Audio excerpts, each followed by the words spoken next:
Hola mga kaibigan! Tara, samahan nyo kami sa aming staycation. Dito lang to sa Orchard, hindi na rin kami lumabas ng Singapore. At nang paminsan-minsan naman ay makapag-relax man lang tayo mga friendship. Ako lang ba yung nag enjoy ako sa breakfast buffet sa mga hotel? Inaabangan ko talaga yan at kami talaga favorite part namin yon ang breakfast sa mga hotel. Lalo na pag maraming food choices, kaya lang minsan nakakahiyang i-video yung mga pagkain kasi ang daming tao. Basta alam ko naman na yon na nakakapunta rin naman kayo sa mga ganito, pero nag-enjoy talaga ako sa mga pagkain at saka, lalo na yun sa mga breakfast buffet.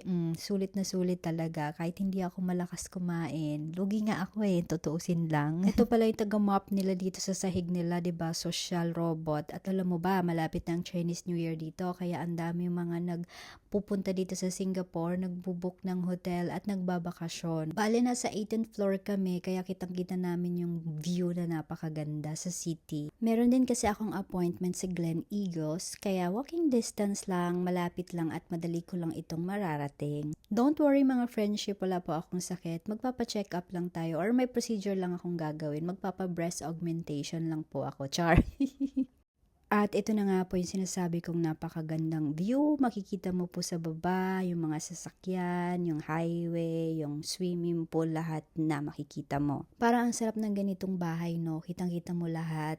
Kitang-kita mo yung magandang view, nakaka-relax. Sobrang nakaka-happy pag tanaw mo sa bintana, ganito yung makikita mo. O, 'di ba? Pakapi-kapi ka dyan, pa-laptop lang, ganyan. Ang sarap mabuhay. At dahil dyan nagutom kami at ito lang ang nakita namin somewhere dito sa mall kasi malapit din ito sa mall. At bumili na rin kami ng maraming tubig. Yes, mahilig po kaming uminom ng tubig. May mga toiletries naman, toothbrush sa hotel, kaya lang mas gusto namin bumili ng amin lang, ganon. At magpa-Valentine's na nga yan, maraming mga bulaklak, alam mo na, panahon ng mahal-mahalan. At after namin yan, meron naman libreng coffee dito sa kanilang lounge at nagpunta kami, bongga 'di ba? At ang ganda rin ng view habang nagkakape. Sabi ko nga sa inyo, view pa lang mapubusog ka na talaga. At ganito ang kanilang kakanin, dessert, parang ganon. Masarap siya, hindi siya ganon katamis. Linyahan ng mga matatanda katulad ko.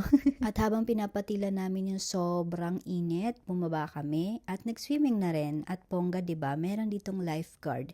Hindi ka malulunod sa maling tao. Ay, hindi yon. At dahil nga tamad-tamaran ng lola mo, bago ako bumaba, ito ay tumambay muna ako at pinigmasdan ko muna ang napakagandang view. Paulit-ulit nga ako, 'di ba?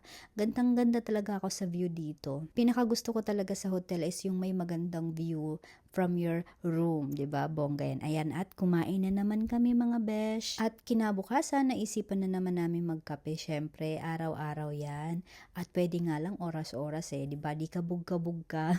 Bagay na bagay din yung mga mani na yan sa kape, alam mo yon. Wag lang tayong masyadong magmamani kasi hindi maganda. Magkaka-uric acid ka ba? Parang ganun. At nag-swimming kami ulit, hindi ko na pinakita. At after namin mag-swimming, ayan, nagutom na naman ang mga tao. At kumain na naman po kami. At after namin yan, nagkape na naman ang lola mo. Syempre, emote. Kasama na yun, syempre. Ang ganda-ganda ng view. Sasayangin mo pa ba yun? Basta ito lang ang masasabi ko sa inyo po. Pag may pagkakataon kayong mag-relax, go. Huwag po kayong manghinayang sa pera kung meron naman po. At kahit hindi naman po sa mga ganitong hotel, basta makapag-relax lang po. Huwag po masyadong ma-stress, okay?